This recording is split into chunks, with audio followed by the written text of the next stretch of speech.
Alrighty, everybody. Time to get ourselves started. Maybe we'll do future pop today.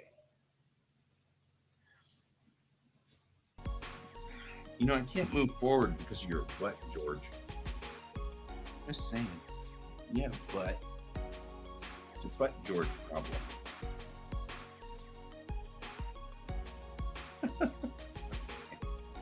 He's like, I'm not moving. Nothing you can do. I'm not moving. I found myself a nice, happy, comfy place.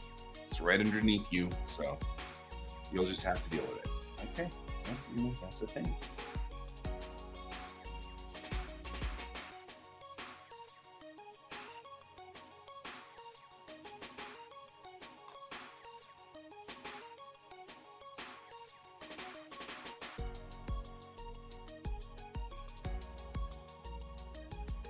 Okay.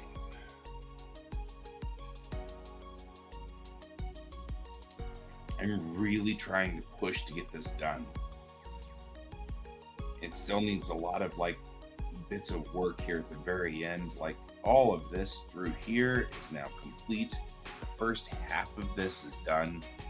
It's just the last half, and the last half we've got we understand what's going on here. But I'm still trying to get kind of through this section here. I don't know why there's problems with this.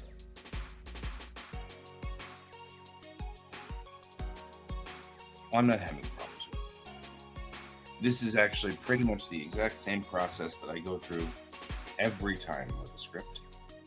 It's a birthing process. It takes a while, but this is 2 episodes at the same time. So this is 2 comics at the same time, and it will finish this episode completely.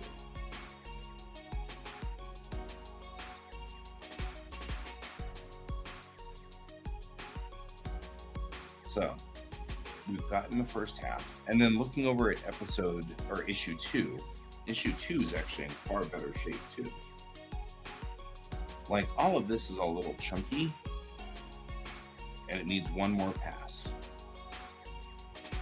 And so does this. And I can tell when there's this much writing, it needs one more pass.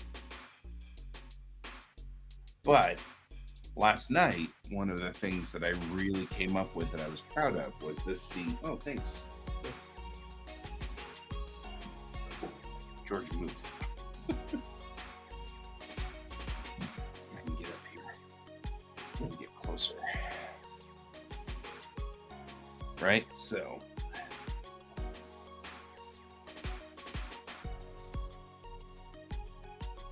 last night, Brent, I went through and fixed this scene, which once had a bunch of techno babble in it.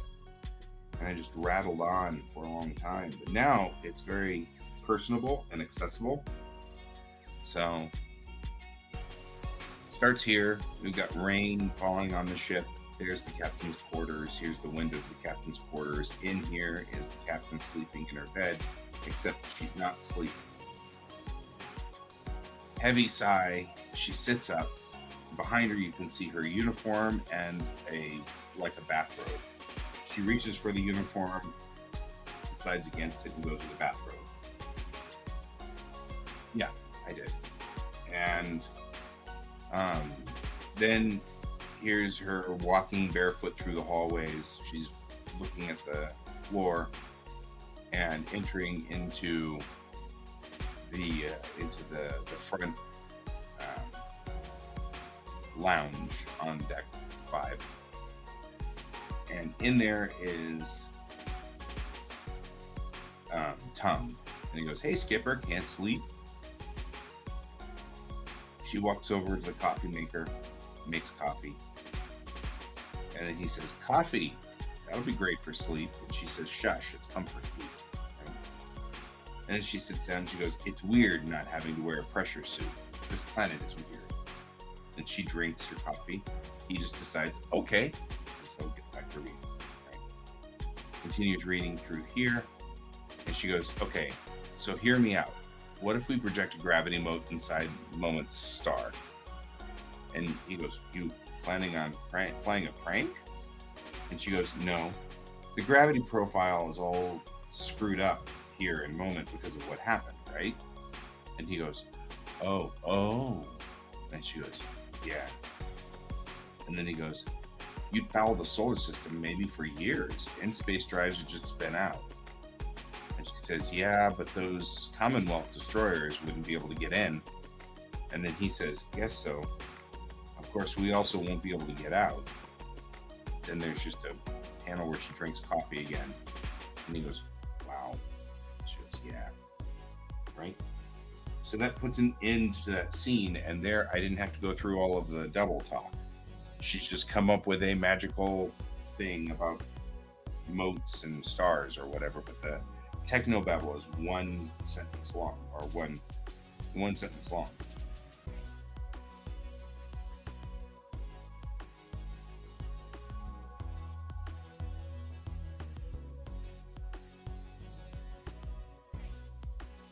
And the only reason I'm being short about this is that I'm in here trying to get this thing done. And I know that I will sidetrack about that 55-minute long video you sent that I spent all morning watching. And I don't want to get back to it because I didn't finish it. So it's 55 minutes long. The thing that really bugged me about that particular video, though, was all of the cameras were the same as like the ones that they had on the launch pad. They put all the cameras behind the water suppression system. And I'm like, why would you do that? I did think it was cool that all the cameras burned up, though. That was kind of cool.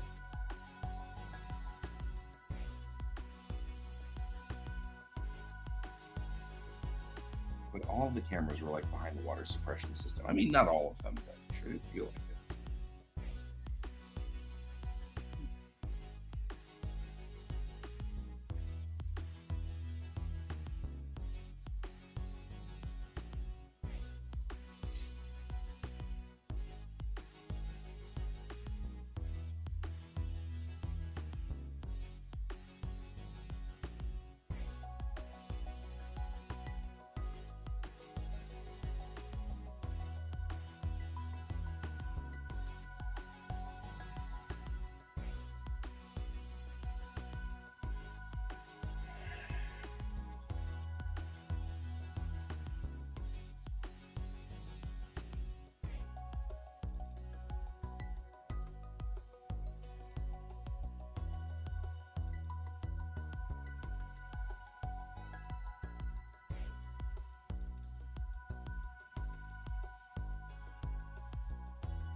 I think we should probably make it so she's got some kind of shelter over her. And that way, let's see, it's still raining outside.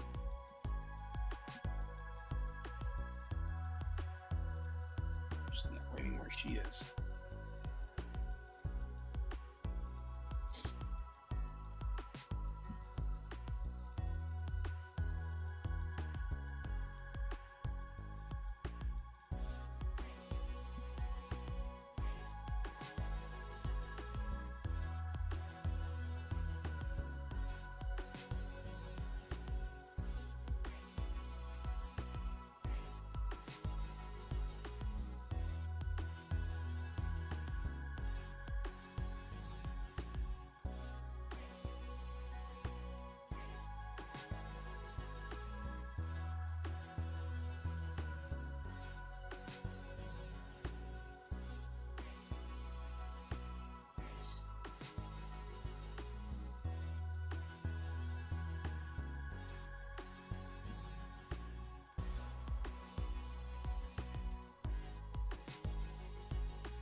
Is that the cat? Yeah.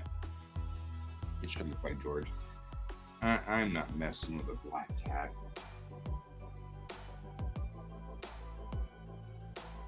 I mean, legitimately, black cats are hard to draw because you have to draw them, and then you have to draw all of the shiny hair. Otherwise, it's just a big black silhouette. I already have a lot of characters with black hair that have to do the little shiny silhouette thing. That's such a pain.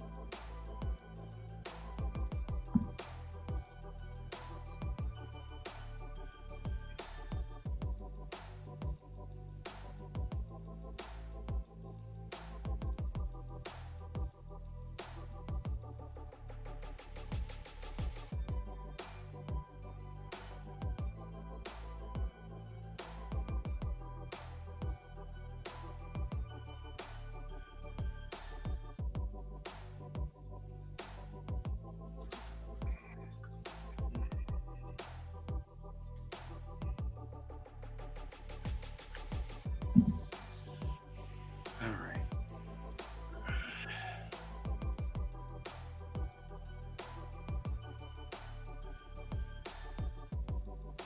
Did that. That seems done. Except for right here.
Hi, Rob. Hi, Sarge.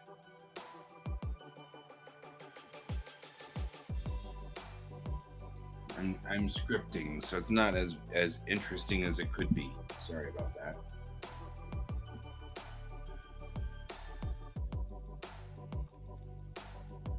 Bye, Sarge. Good to see you.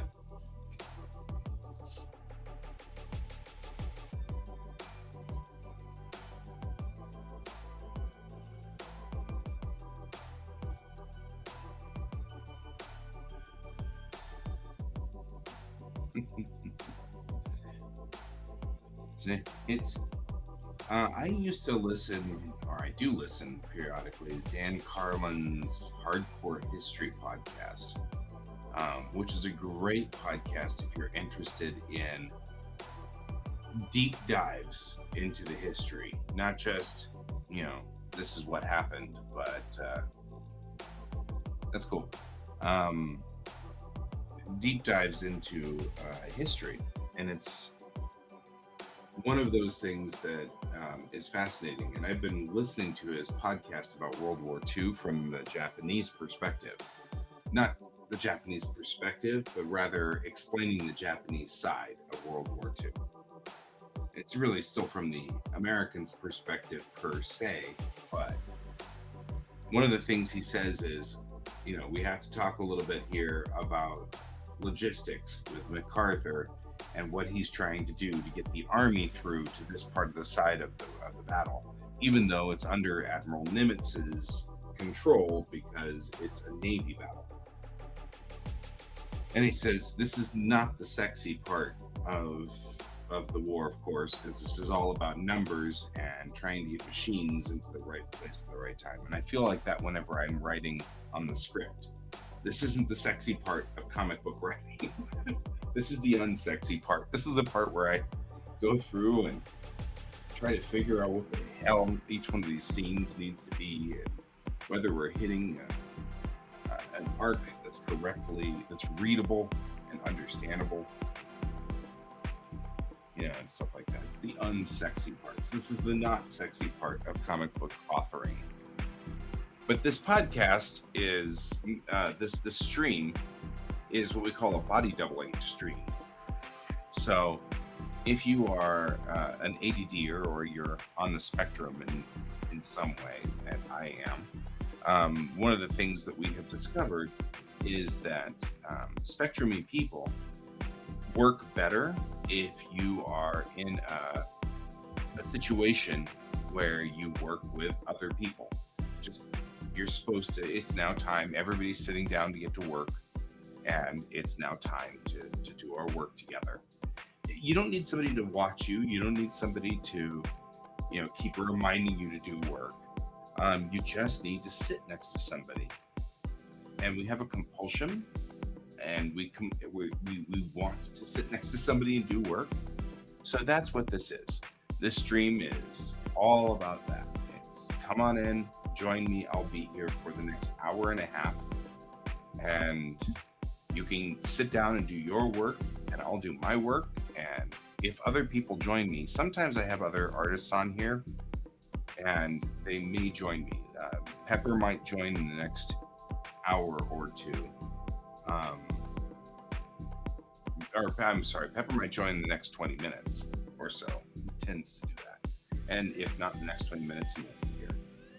And sometimes Ken joins in the morning, but he owns a farm, so he has to go out and feed all the animals and stuff like that. So, but either way, you can join me and do work or whatever you want to do. Or if you're playing a game right now that you just want to kind of keep the stream going, sometimes we get into discussions and stuff. It's kind of interesting.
That might not be the cleanest.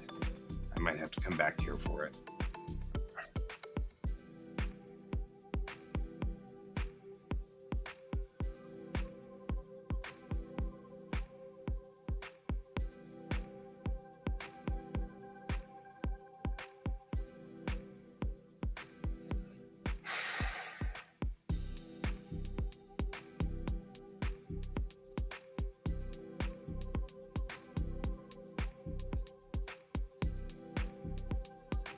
So I used to write like traditional comic artists did. And what I would do is I would write a script in Word, and then we'd lay the script out on paper. after people checked my script 3 or 4 times. And we'd lay it out on paper, and then I'd fuss with it and adjust it and move it around until everything fits. And what I have realized is that doesn't work. Not for me. It works for other people, I'm sure, but it does not work for me. What works for me is to do this, which is, here are all 32 pages of this comic as little white squares, right? They're not that little, but because this is a high resolution page. And we will sit here and fuss with this until I am happy with what each page says. And then I'll go through and work it and work back and forth and fuss with it and fuss with it and fuss with it. And then once I do, I have a complete script, and then I transfer these pages over to the final product page and then do the actual page work at that point. And this is called more like the Stan Lee Marvel method than anything else. It's one of the things that Stan Lee used to do is he would draw the pages with bubbles, and then it would be up to the writer to fill those bubbles with dialogue. And the more I think about this, the more I think this gives me more freedom to do some of the things that I keep thinking I need to do when I draw. For hello, Ken. When I want to make these pages, I feel like this method is making me less wordy as a writer and more showy as a writer, so more things showing.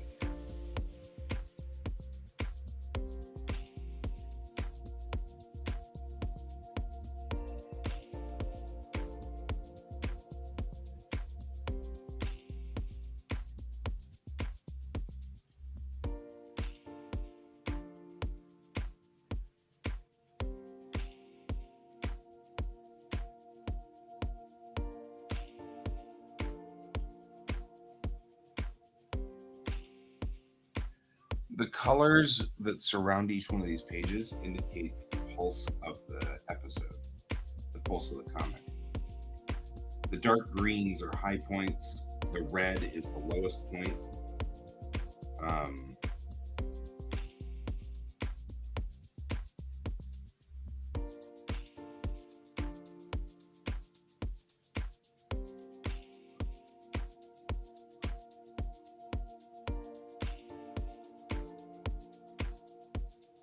And that's where we're working on it now. Okay, let's get into this scene right here.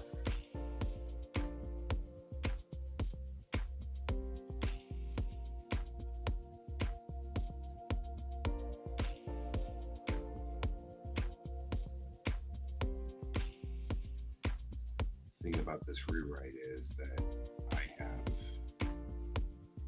sort of reset it a little bit here. When I redo these, I move the old dialogue up into this section up here.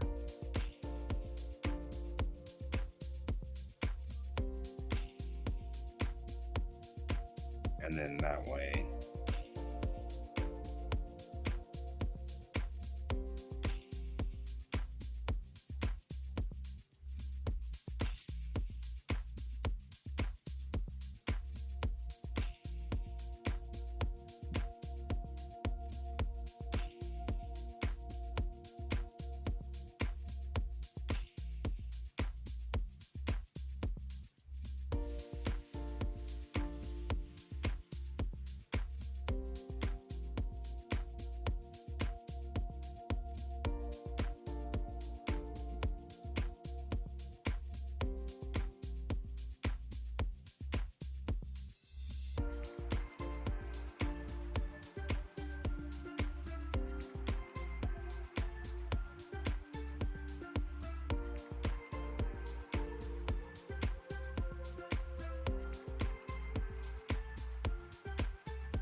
This should give me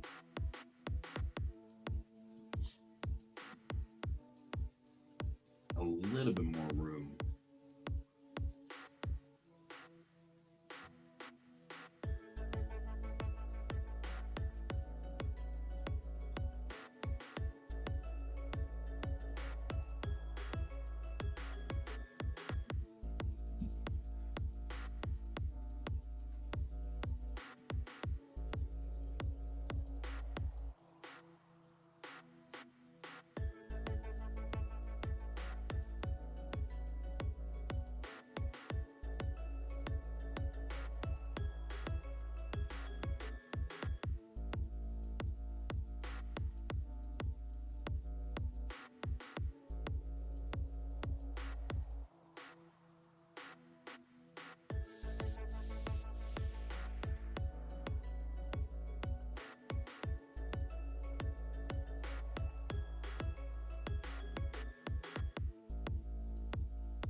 What is the cat's name? What would be funny for her to name that cat?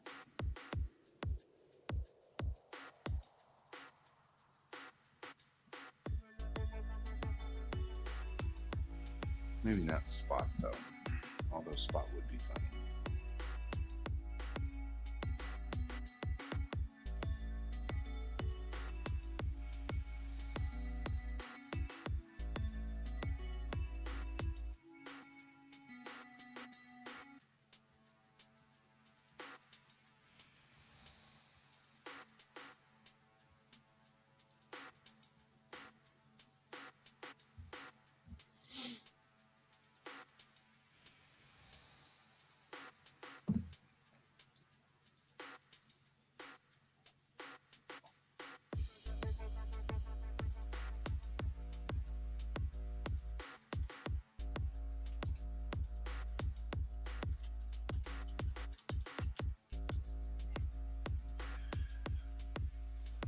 Luna, Shadow, Angel, Leo, Pepper,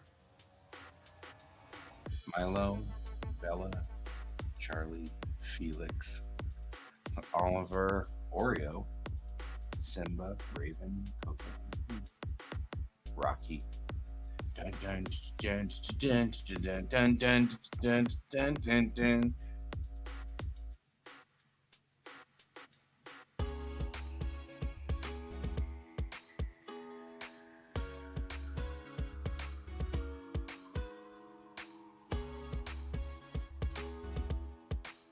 Shadow.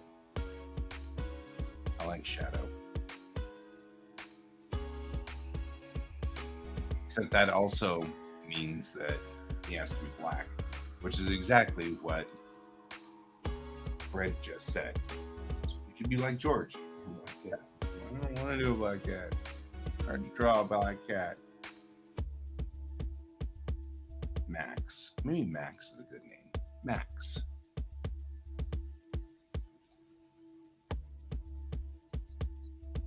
What do you mean? Oh, because I was seeing you Rocky?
All right, there we go.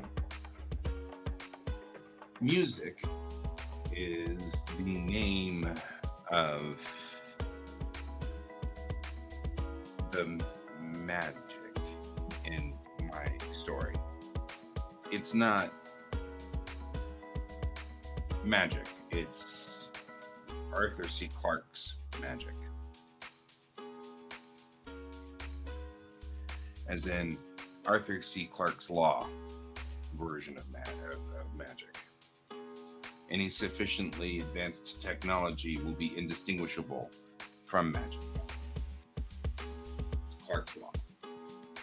So this is a technology that is way beyond what the people on this planet or the people in my story usually use. Therefore, it's called music, and it's a magic. It's music with a capital M, though. That's a different thing.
Now things are starting to happen.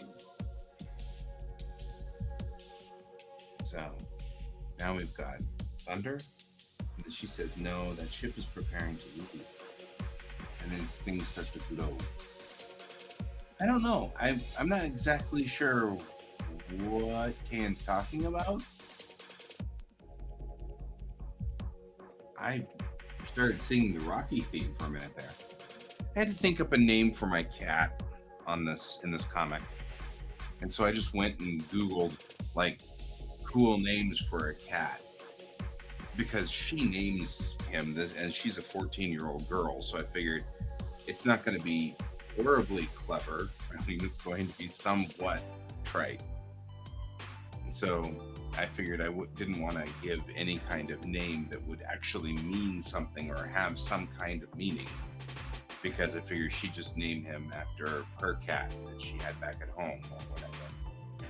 So she names him Max. And I was just going through the names, and one of them was Rocky. And I'm like, if I named my cat Rocky, all I would do is just go through the house going dun dun dun dun dun dun dun dun dun dun dun, and I wouldn't be able to stop. So. And then Can's like, I just had a mental breakdown on screen. I'm like, but is singing the Rocky theme? I don't know. Okay, so now we are adding the last element. This element is the most important piece of this story, and this scene in these 3 pages or 4 pages are going to be our these are going to be the 4 pages where you get to understand about music. Music is magic. It's not real magic because it's, like I said, it's Clark's Law magic. So it's an indistinguishable from magic because it's sufficiently advanced technology.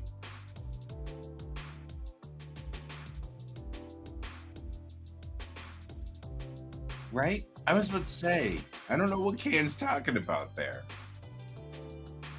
How you doing, Bishimoda? Oh, have you been playing Kerbal 2? Because the new patch seems to be doing a whole lot better. I mean, like, my rockets don't play wiggly anymore now when they get up there, and I don't have that random... It just blew up. That was pretty... Yep, Clark's second law. But it's Clark's Law, which is effectively any sufficiently advanced technology is indistinguishable from magic. So, she has... And the magic here is called music with a capital M. Unity doesn't believe in music, but the Commonwealth does.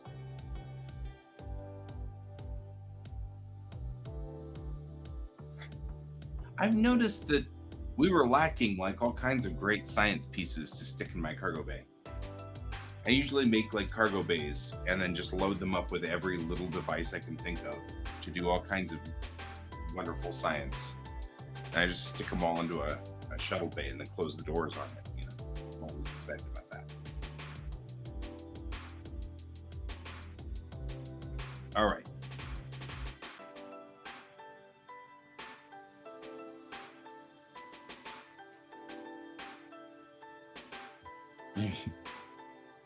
I like that law too. I don't think I've ever known that law.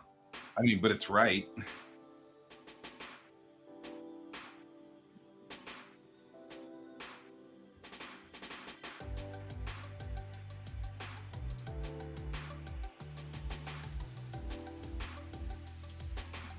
What's so funny is that they brought up Clark's Law in Strange New Worlds, and so now it's canonized into Star Trek, which is even cooler.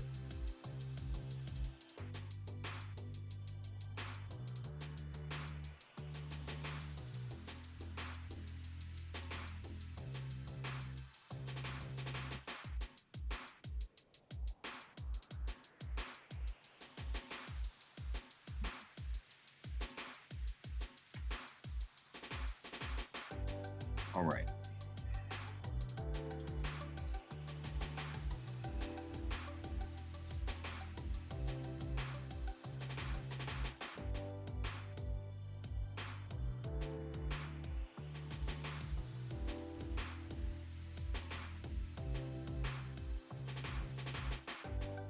Hmm.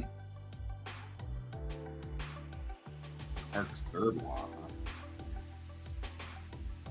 He has a lot more laws than I thought he did. It's not to be confused with Asimov's laws, which are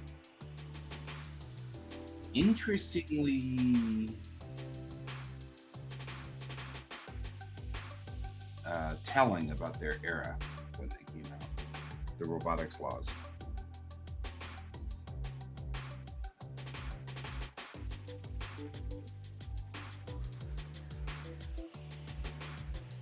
Yep. But at the moment, this is a technology that nobody in the galaxy has.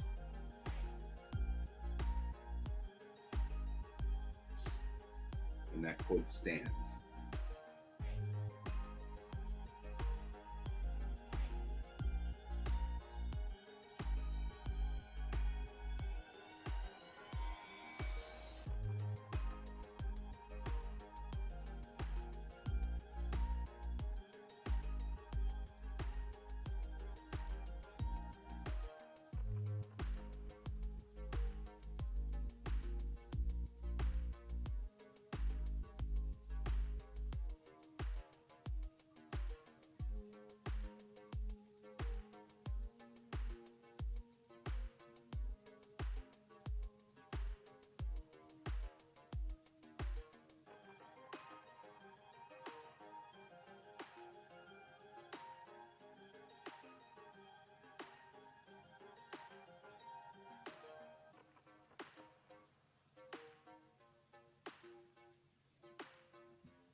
Right?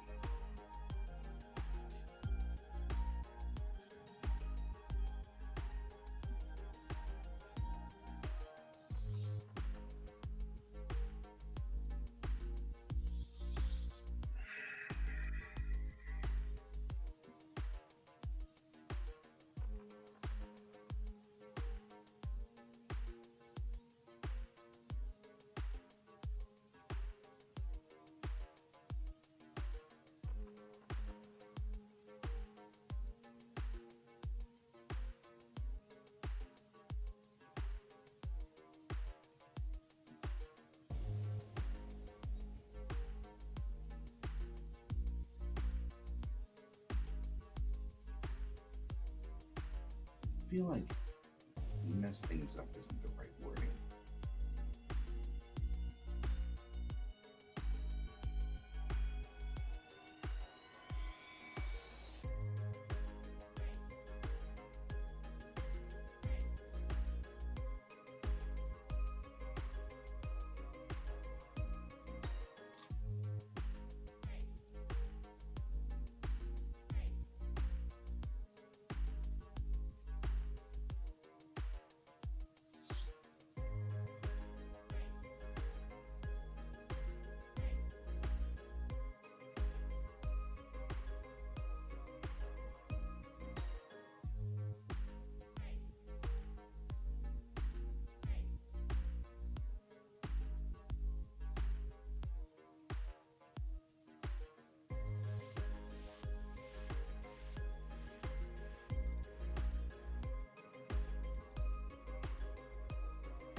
Probably better that way. You don't remember dying. I'm just saying.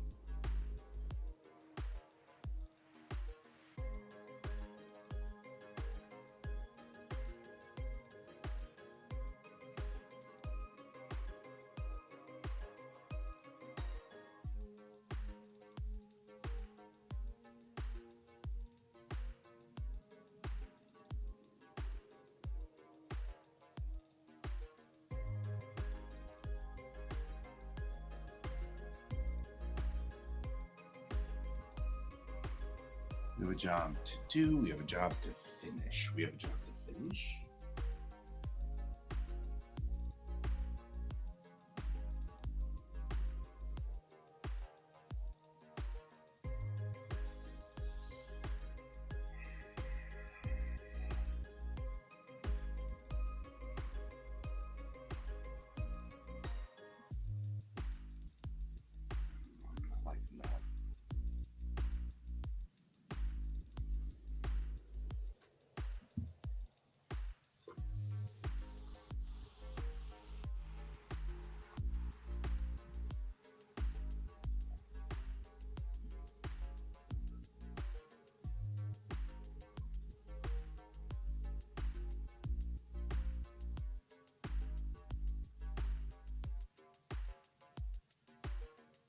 can't seem to remember. That says Max. Alex says that's okay. I don't remember it either. I just knew it. But the captain is about to make things harder than it needs to be.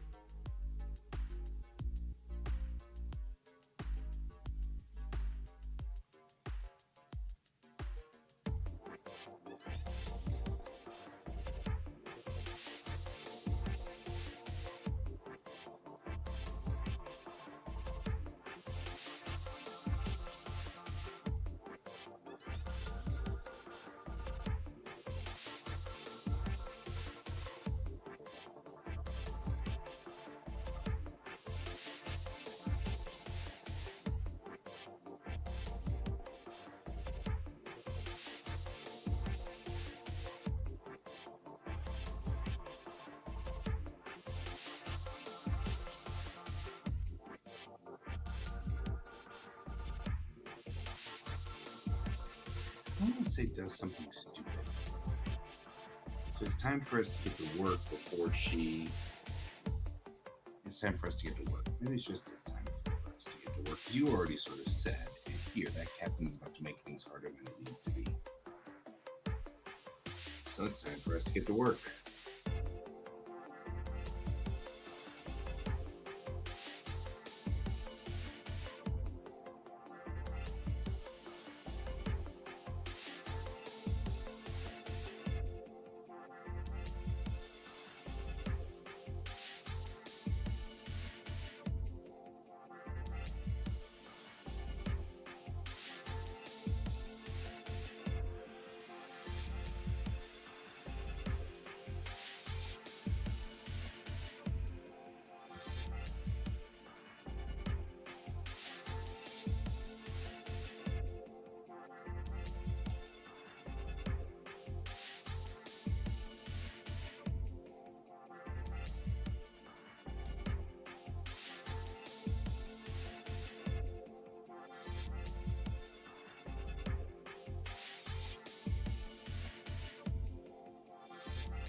Chase this below without her.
All right, so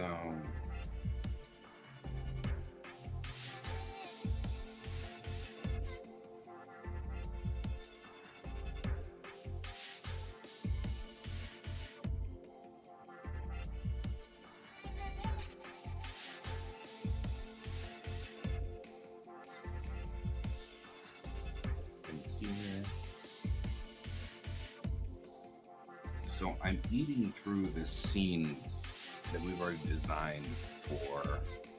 I've already set up for us back on the kitty wake.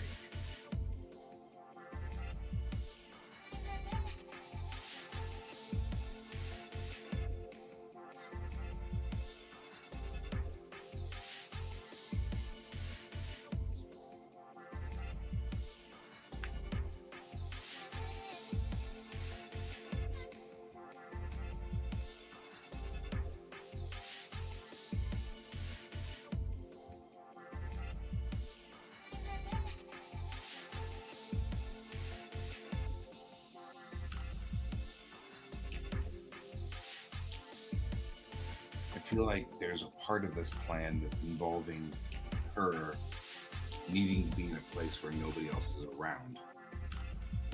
And so that's part of the reason why so many people are dead in this area, because the music that's going on, the powers that be, are somewhat indifferent to the lives that are being sacrificed for this.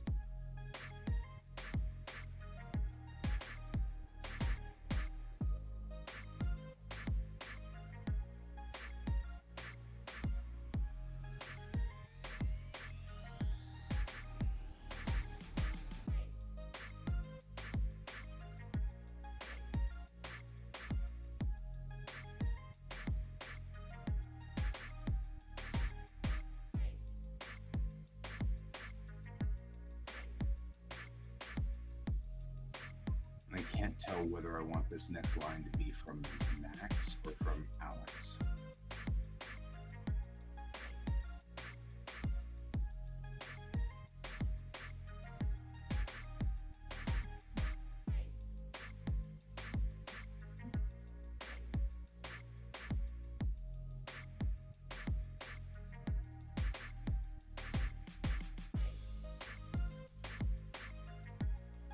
I'm glad you do. I'm glad you submitted it.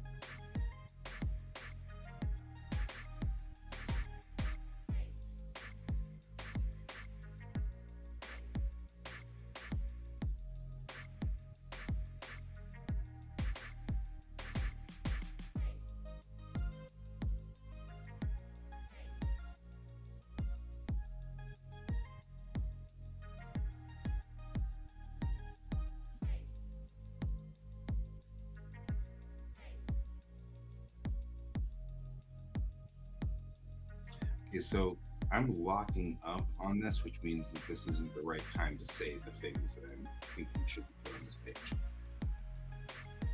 I put a lot of faith in my muses to tell me the things that I need to put down and things I'm not. And whenever I can't come up with a good solution for a page like this, then that means that the muses are not as interested in doing this as, could be.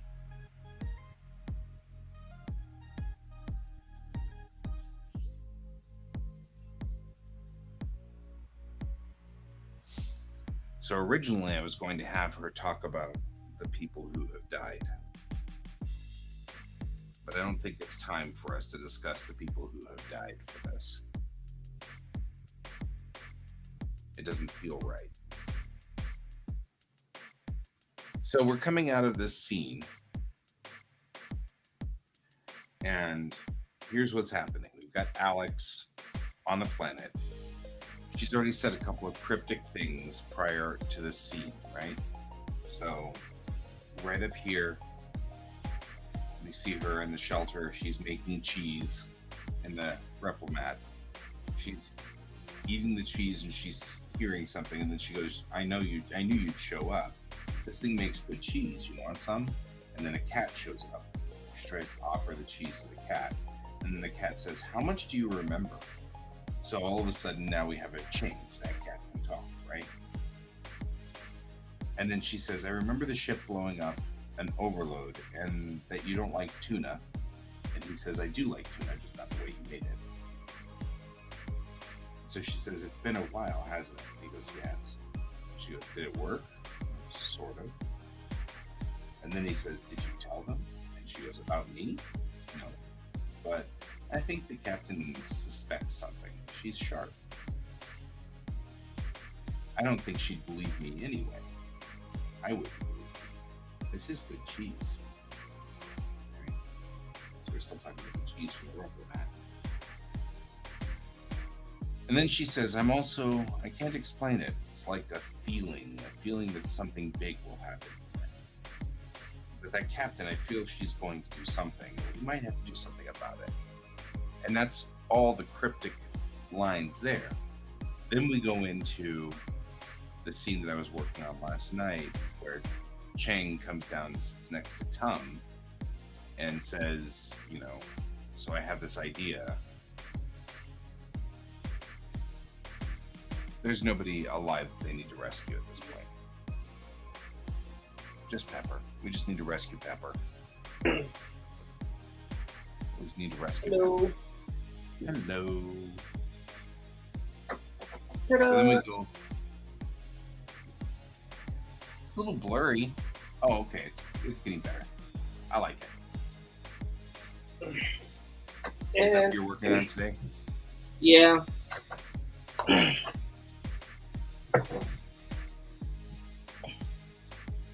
have so this page and the next page that I have to get done have a commercial break within the comic. That's interesting. Which reminds me of something that Raph and I were talking about, which is I had him put an ad for Pia in my comic on the back page. And I was thinking I would like to, with each one of these, put an ad for all of our comics from one to another on all of these pages. So, like, I would like for you to draw a page ad for the back for your comic and where to find it and how to get to it and yada, yada, yada, yada. Okay. The same for Kayan. So Well, that the last page will always be somebody else's comic sort of thing in my comics. Well, this one, the commercial on this page is for the Sasquatch motifed cereal called Sassy Oats. Yes, that's not the same thing I'm talking about, but okay. Yeah. The next page has what is it? The Fresno Nightcrawler. Fresno Nightcrawler leggings. Okay. Yeah. I'll have to figure out what to do for the advertisement though that you're asking for. Yeah, it's not urgent. These two comics are still in thumbnail mode. Mm. So it's going to be a little bit before I'm ready. Mm.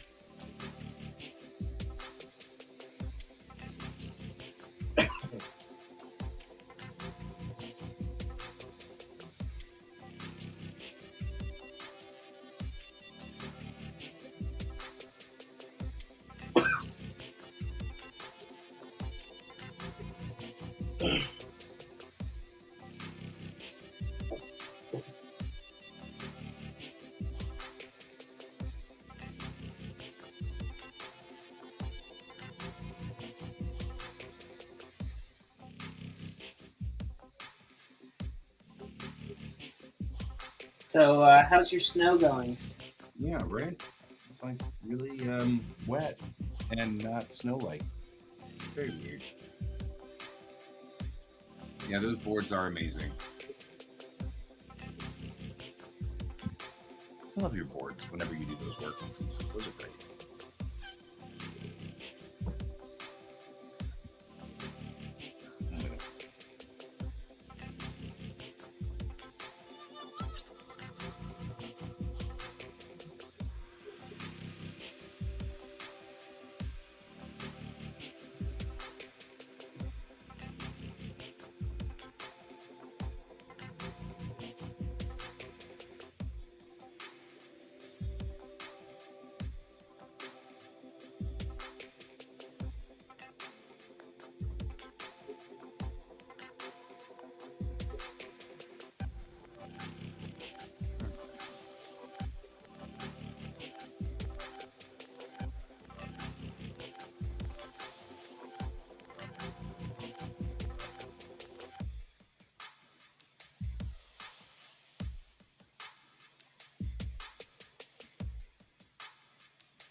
No.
Okay, now this scene. Got one more line I just think we need to make it hit. I'll get there. So let's read through the scene. There's rumble. Max says thunder, and she says no. The ship is preparing to leave, and she's starting to glow. And she looks at her hand and she says it's time. And Max says music. Wait, there's music here. And she says, there's music all over the place, Max. This whole place is bathed in music. That's why the Commonwealth are rushing in. Hey, Guy, I don't know if you noticed this or not, but the music is louder than your voice. No, I didn't notice that. Why am I so loud, so quiet all the time? What is going on with my board? I wonder if my microphone took a hit when it fell the other day.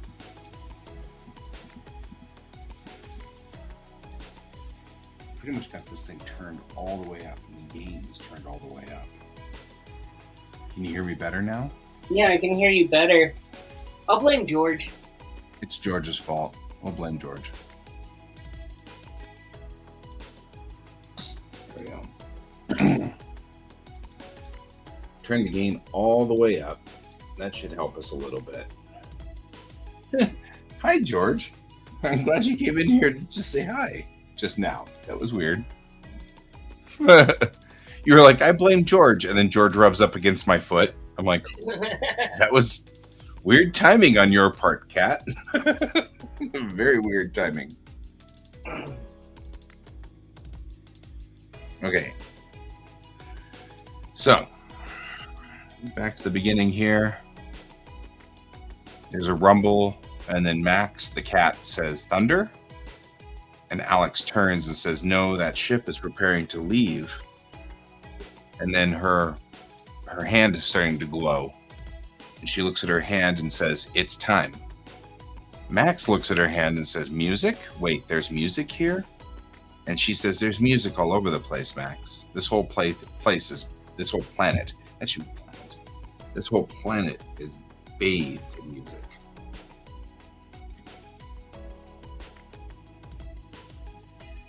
It's why the Commonwealth are rushing in.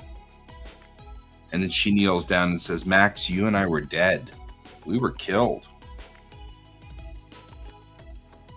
And he goes, I can't seem to remember that. And she says, that's okay. I don't remember it either. I just know. And then she goes, anyway, we better get a move on. Things are about to get interesting. And she stands up, but Max doesn't want to move. And then this panel here on it says, Max says, so this is part of another scheme. We are once again being used as pawns in someone else's war. And she says, this is different, Max. And now I'm trying to figure out what she says here. This is different, Max. This time we're fixing it. Or something like that. She needs to say, this time we're repairing.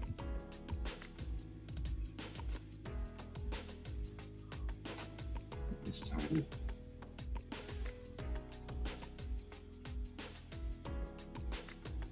We are here to put things right.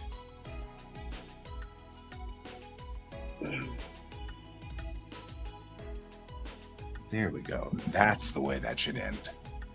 This time we are here to put things right.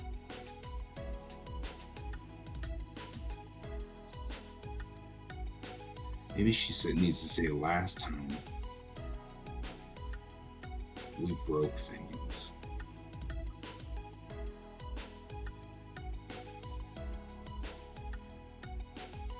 There we go. This time we're here to put things right. Someday I'll write about the Titan War, and when I do, all of this will make a lot more sense first run. Like, all of the stuff that happened in the Titan War, is part of what they're talking about here. But I'm not going to talk much about that because that gives away the big story arc right there. I don't want to do that.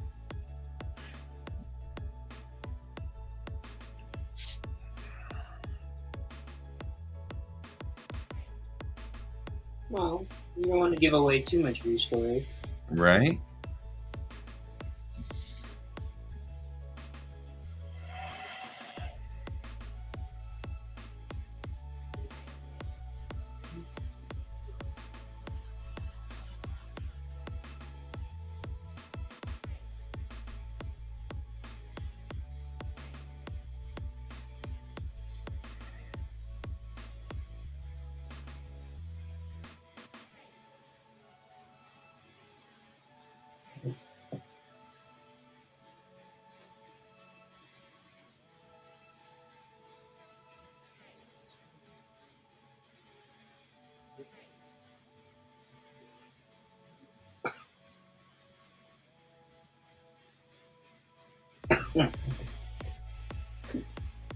I went almost the whole morning without coughing. I joined the show. Almost, but didn't quite make it, huh?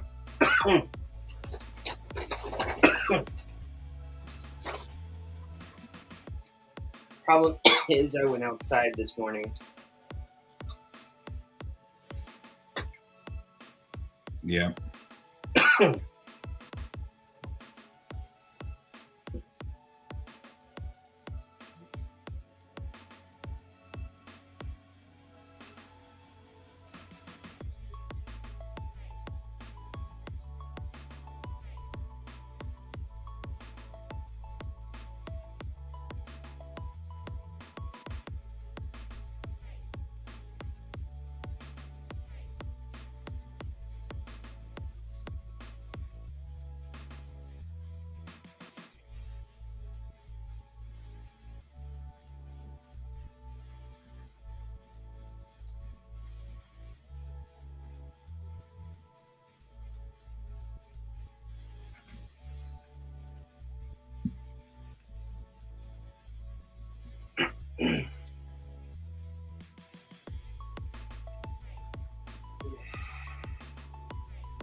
Ooh.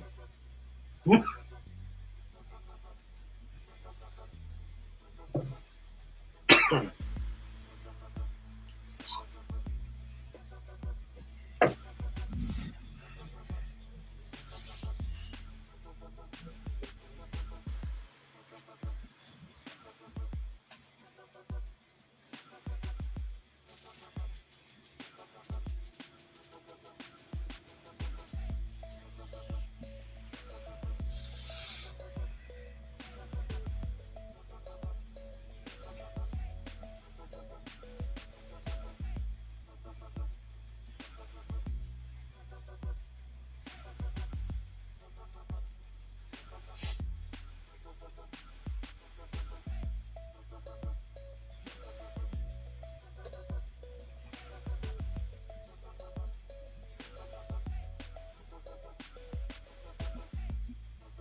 That sounds perfectly reasonable, Cam.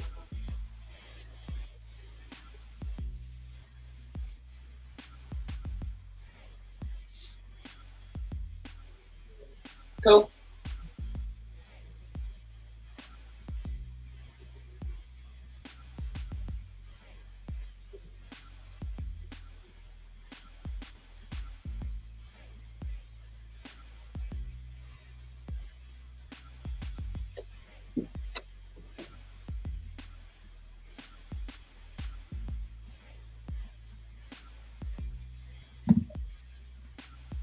Hey, Brent.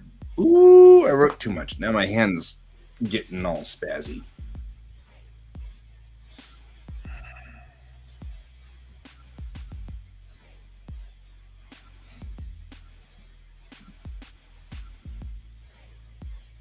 Where is the Pixie Lightfoot going?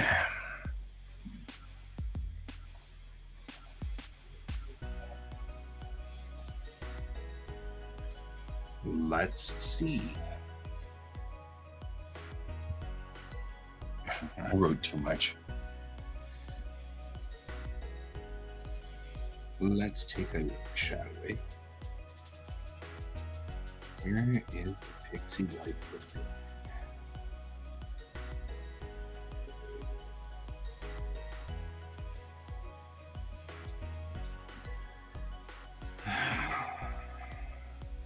Gap jump? Probably gap jump. We went to gap jump. Is 1, 2, 3, 4. Up 1, so about 5 light years. Easy. It's an easy one.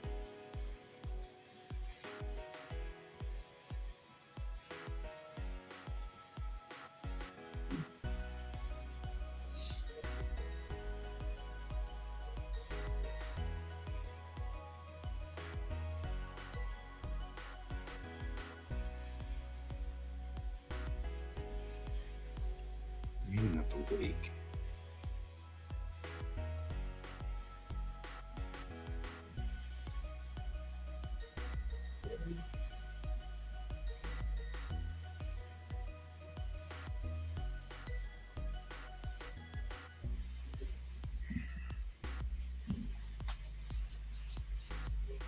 All right.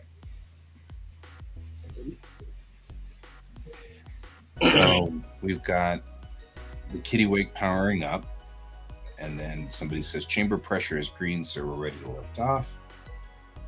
And Chang says, "I'm so sorry, Mr. President," and then cuts to looking at the president on the screen, and he says, "I totally understand, Captain. We can make this work. We brought 2 more industrial replomats online yesterday. Thomas Bregman has opted to stay with us, so we can use all of her cargo." And then Chang says, "The other freighter, the Pixie Lightfoot, made way last night. She'll be clear of the system in 24 minutes. She's taking a message buoy back to Gap Jump." So, giving a feeling that they know that the system is going to be terminated and cut off from the rest of this of that. Here, let me move this for you. So you can come over here and get scritches. This is an important part of your day. Come over here to get scritches. Oh yeah, that's what you need, scritches. You need lots of scritches. You always need scritches. My weird little cat. And nobody has seen your butt today. So it's very important and critical that you come up here and show your butt to my entire audience.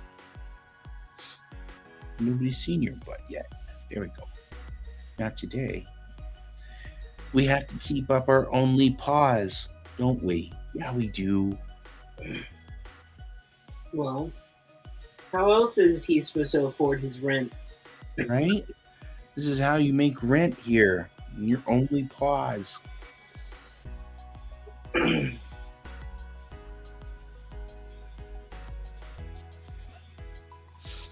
should parody that in the comic. Yep.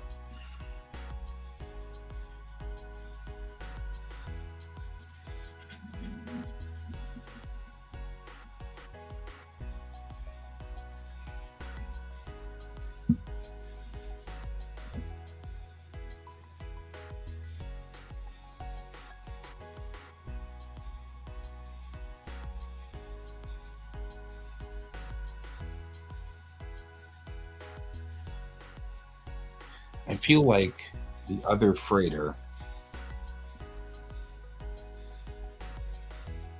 I don't know.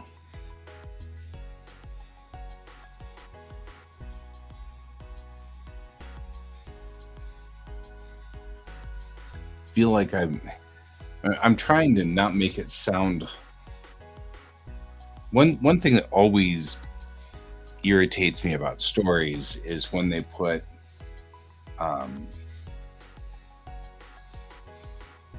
Mhm.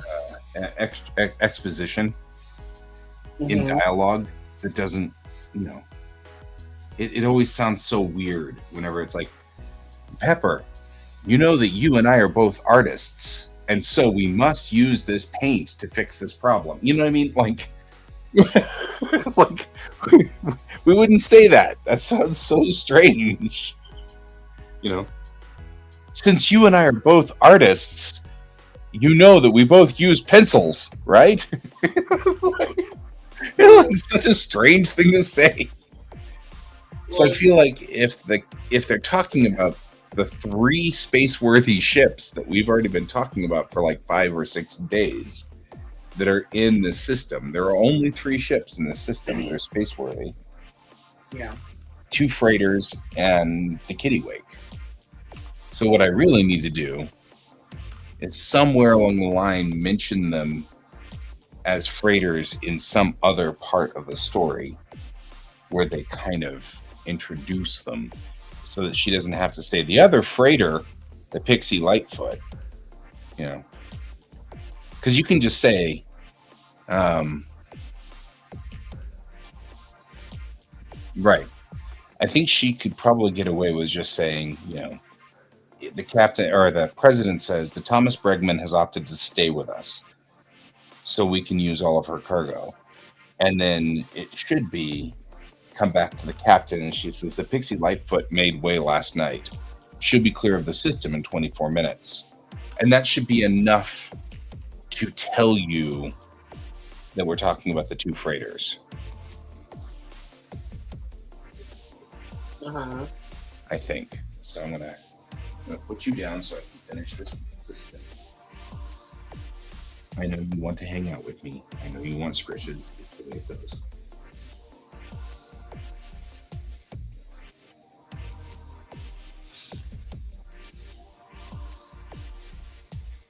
Doesn't everyone? Yeah. Can, as we are both artists, you know that we must draw comic books. Yeah. Why would you do that? It doesn't make sense. Oh god. So let's go fix this.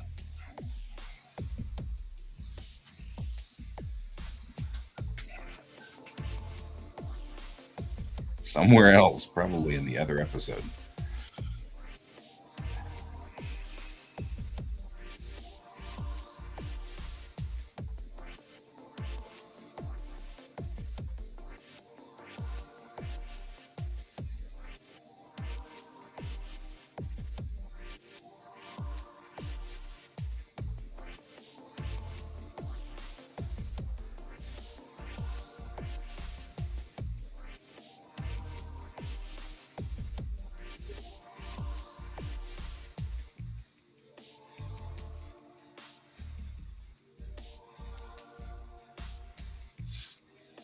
Oh, here we go. Let's fix this real quick before we go do that.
There. That wrapped that up.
Yeah.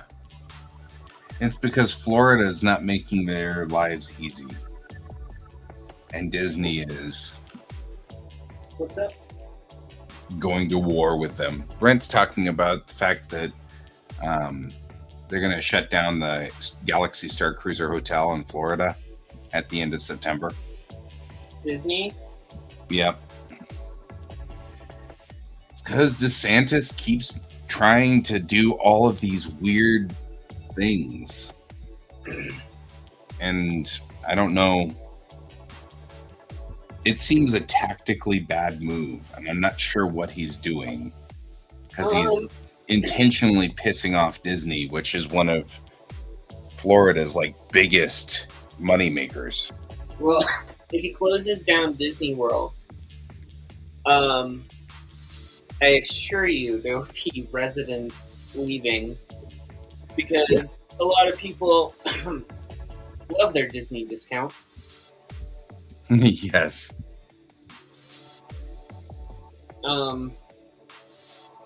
But also at the same time, every Floridian child goes to Disney World for graduation.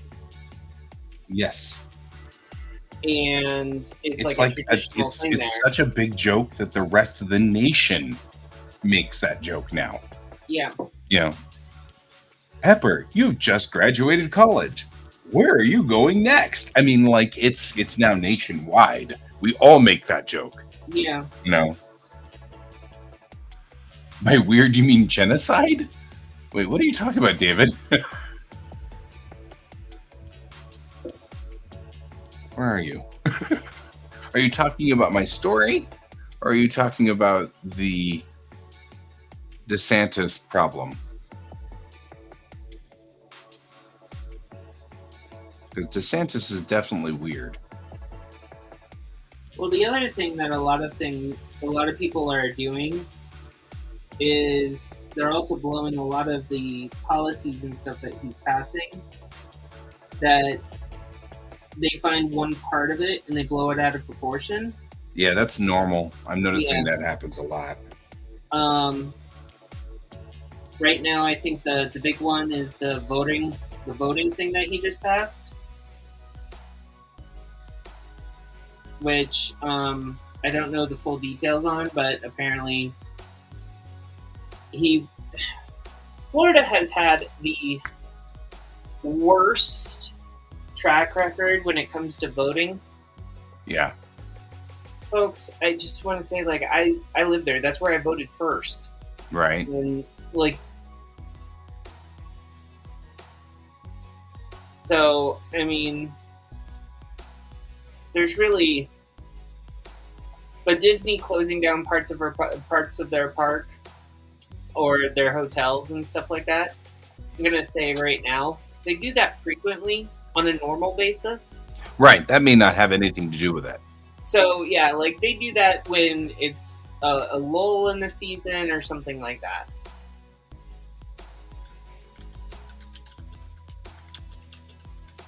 Yeah, it goes both ways. It's like there can be a lot of good in those, but then there's like always something in there that will be outrageous, and that's the one part that everyone basically takes.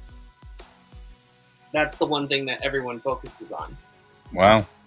So they did ban gender affirming medical care. He did sign a law. Yeah. So you can't have puberty blockers. No. But there's also a bunch of states now that are becoming safe haven states. Yeah. So yeah, but that shouldn't be happening. Ooh. Well, welcome to Handmaid's Tale. Yeah, right. So that's called Florida. So for those of you who are watching at home, that's Florida SB 254 bill, and that cleared and got signed. Wow. Yeah. And the thing is if anyone wants to actually really be clear about the negative side effects of that, I just want to point out that this would have never happened had certain people voted differently. Mm-hmm. Yeah. Signed into law a bill that bans gender affirming medical care such as puberty blockers or hormone therapy for transgender youth, and also enacts obstacles for adults to access treatment. Taking effect in the third most populous U.S. state, the law escalates a Republican political strategy to pursue bills restricting transgender rights. More than 500 bills affecting LGBTQ matters have been proposed across the country, and at least 48 have been enacted. Wow.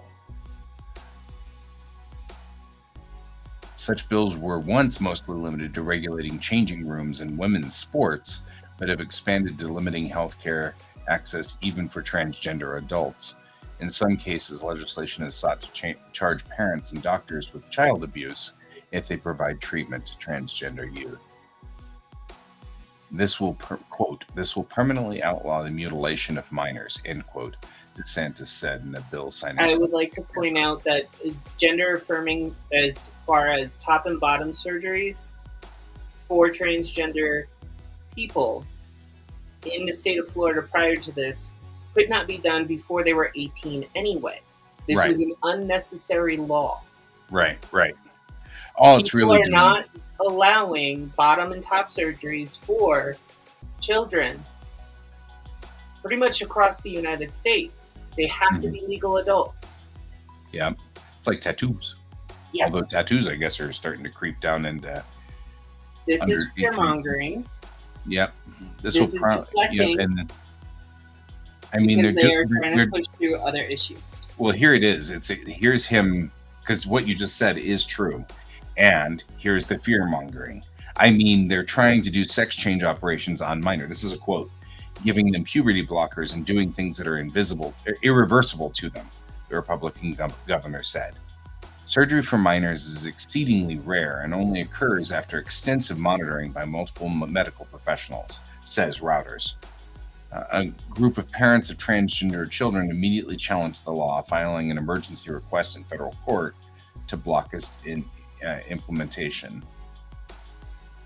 And may I say, in cases of where it's a male to female or a female to male, where they have done them prior to 18, it's because of life-saving it's usually medical measures, not of anything else.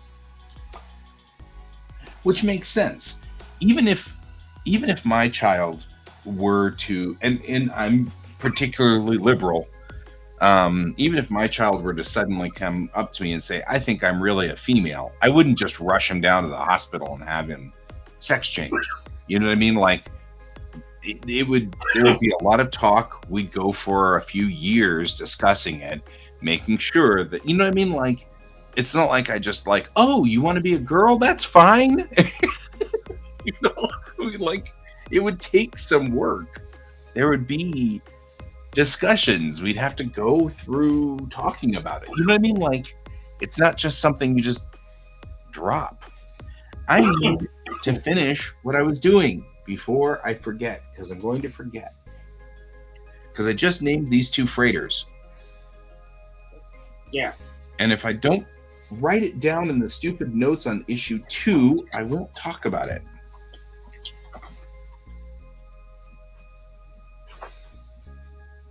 Yeah, puberty blockers actually are reversible. You stop taking them, and your body starts producing the normal hormones again. Right. After a little bit. After 18, the child is now a legal adult. They don't need a parent's permission, and typically they won't do anything until after 18 anyway. Yeah. In most states. Right. What's irreversible about puberty blockers? Nothing. Yeah.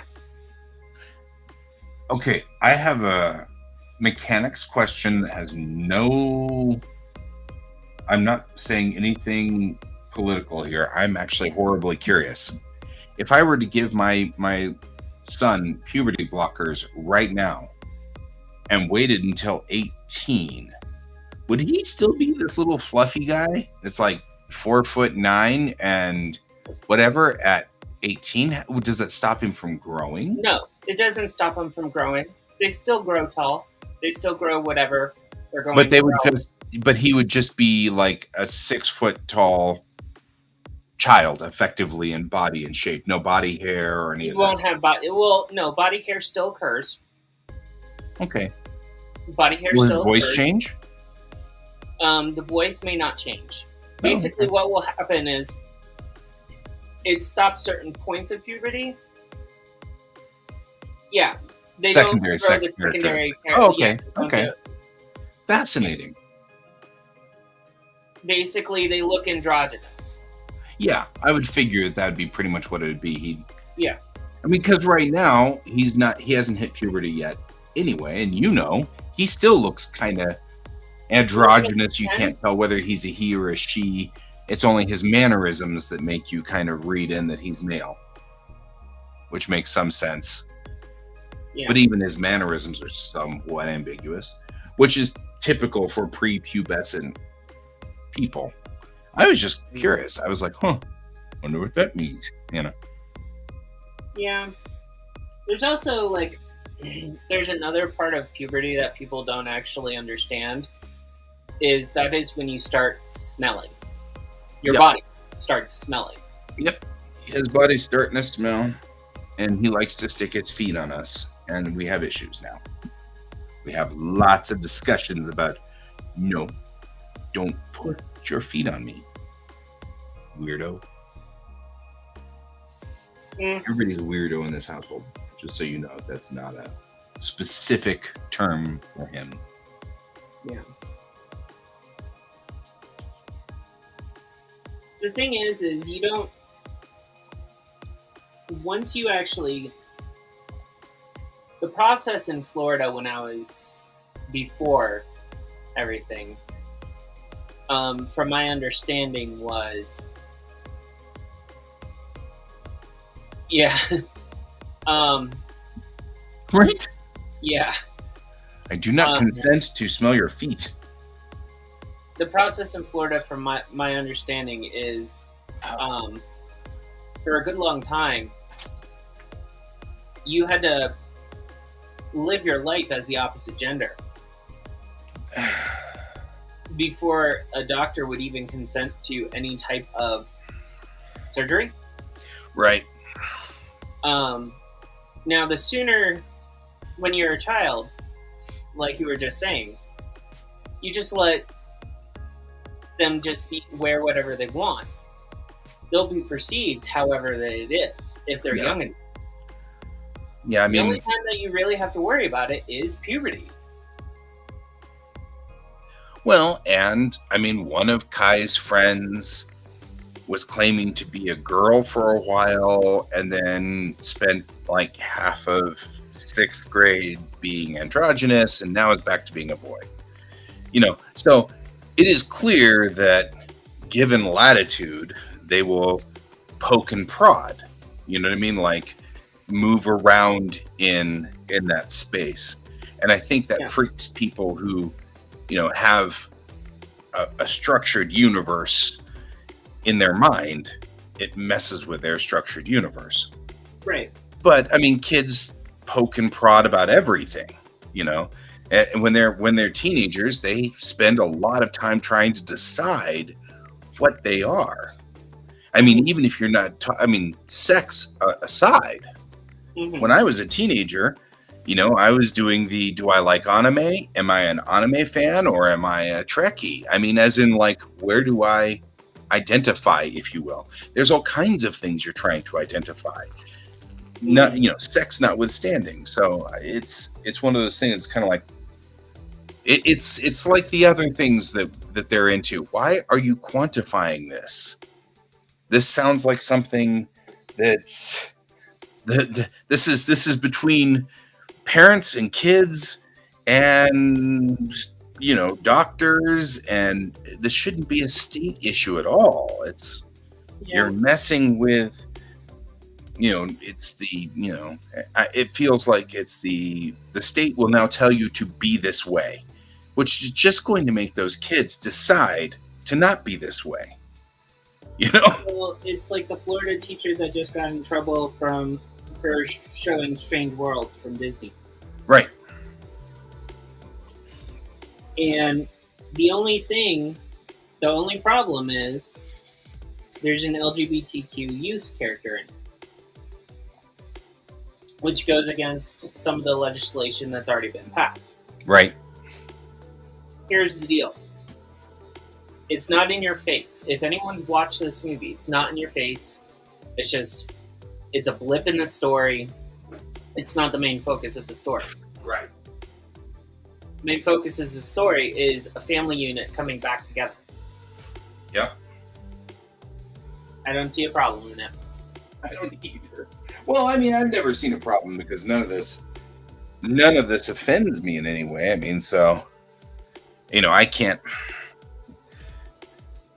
like I said, the war we fought in my generation's youth was normalizing homosexuality, because in the 80s we had the AIDS epidemic and things like that, and so that was our big fight. It taught me that was a good fight to fight, because it taught me to, you know, let people be. It's none of our business. Well, we're still fighting that same fight.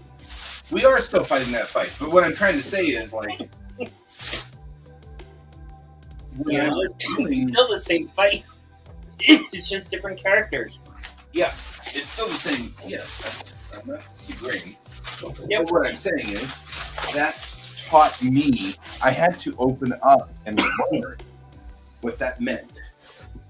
You know what I mean? Like, I had to figure out where my stance was, and to figure out, you know, whether I thought this was important or not, or whether that was important. But moreover, it's the first time that I met people who were in that oppressed setting.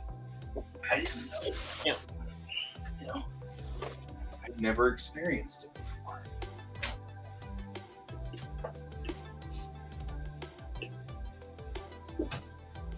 I don't know where I was going with that specifically, because I started out with a theory and then just rattled until I kind of came to a stop, and I'm not sure exactly where I was going. I was heading somewhere. No, that's fine. But I ADD blipped it.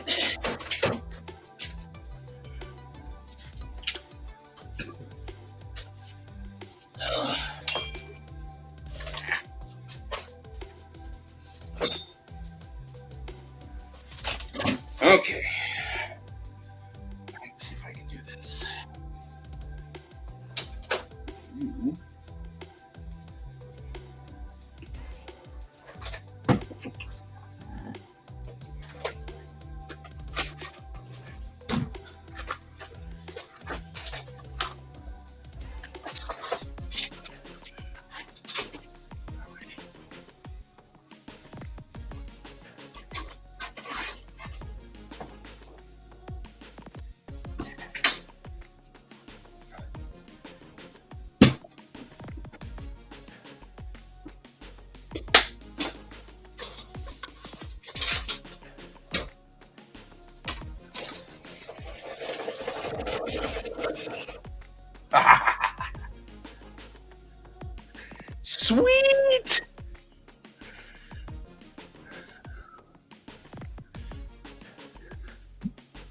It's almost perfect. I can put this behind there. Why do we have a green screen again? Well, I have a green screen. Well, Mm-hmm. but I had been curious as to whether I could deploy my green screen in here or not, and whether it would be useful or not. Hannah, but my shirt matches my green screen, With the exception of the koala. so I just disappear. Well, not quite. Your arms, head, and koala will be visible Then I'd have a floating koala and a floating head in floating arms. and floating arms. Yes. I'd be a talking head. Yes. Just saying. I'm just saying. Not useful. No, there have been a couple of times where I have been in meetings, and it's like all the stuff behind here has been extra confusing to people and distracting, especially like the warp core and stuff like that. So I was like, I have this huge green screen deployable. Mm. So I was wondering if I could make the green screen work, and I could. But I'm going to go to lunch with Anna because she just showed up. Okay. Well. So I'm leaving you. 11:12, so we're already past the point of stopping. This is a good stopping point, everybody, which is good. Okay. Is today Friday? Today's Friday. Today's Friday. I won't be on show tonight. So I'll see you all Sunday night. So, as always, thanks for being here, B. Shimoda. Thanks for being here, Brent. Thanks for being here. Who do we have today? Oh, Nightbot. Look at Nightbot. Thanks for being here, Nightbot. Thanks for being here, David. And we will see. And of course, Can was on here, but he was trapped by blankets, so there was nothing he could do about it. And let's see what else. Oh, we had Rob back in the very beginning. We had Rob here for a minute, but then Rob left. So, but thanks for being here, Rob, and everything like that. And as always, keep your eyes on the stars. Bye bye.